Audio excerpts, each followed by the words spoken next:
प्रक्षोभक वक्तव्य करणाऱ्या नितेश राणेंना गृह विभाग सांभाळायला दिलाय का? नितेश राणे यांनी महाराष्ट्रातील पोलिसांना खेळणं समजू नये. सत्तेचा माज आणि मस्ती बरी नाही. जातीय तेढ निर्माण करणाऱ्या नितेश राणेंवर तात्काळ गुन्हे दाखल करून त्यांची आमदारकी रद्द करा. गृहमंत्री देवेंद्र फडणवीस यांनी गृहमंत्री खातं नितेश राणेंना सांभाळायला दिलंय का? नितेश राणेंच्या प्रकरणामध्ये जातीय तेढ निर्माण करून दंगल घडवण्यामध्ये भाजप देखील जबाबदार आहे. काल माळशिरसमध्ये जातीवादी भाजपचा आमदार नितेश राणे यांनी जातीय तेढ निर्माण करण्याचे वक्तव्य केलेलं आहे. नितेश राणेचं म्हणणं असं होतं की एकाच्या घरावरती बुलडोजर फिरवा, मी बघून घेतो, पोलिसांच्या समोर मी चिथावणी देतोय, आमचं कुणी वाकडं करू शकत नाही, अशा पद्धतीने वक्तव्य करून जातीय तेढ निर्माण करण्याचं काम केलेलं आहे.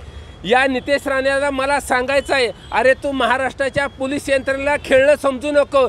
हीच पोलीस यंत्रणा, हीच महाराष्ट्रातले पोलीस तुझ्या घरात घुसले होते ना, त्यावेळेस तुझी फाटली होती, तुला पळायचं काही नव्हतं. तुला आणि तुझ्या बापाला जेवत्या ताटावर धक्के मारून ह्याच महाराष्ट्रातल्या पोलिसांनी उचललं होतं, हे विसरून जाऊ नको. नितेश राणे, एवढी मस्ती आणि माज सत्तेचा बरा नाही. ही भाजपची सत्ता गेल्यानंतर ह्याच पोलीस यंत्रणेच्या माध्यमातून तुझी मस्ती जिरवल्याशिवाय आम्ही देखील स्वस्थ बसणार नाही. आणि या गृहमंत्री साहेबांना, फडणवीस साहेबांना माझी मागणी आहे, फडणवीस साहेब आपल्याकडे, की असे जातीय तेढ निर्माण करणारा नितेश राणेवरती तात्काळ गुन्हे दाखल करा, याची आमदारकी रद्द करा. अहो गृहमंत्री साहेब, नेमकं गृहमंत्री खातं तुमच्याकडे आहे का?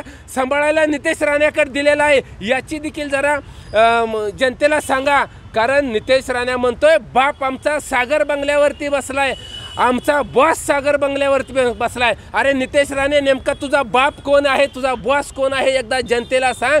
जर फडणवीस साहेब तुम्ही जर त्याचे बाप असाल तर या प्रकरणामध्ये जातीय तेढ निर्माण करून दंगल घडवण्याच्या प्रकरणामध्ये भाजप देखील जबाबदार आहे.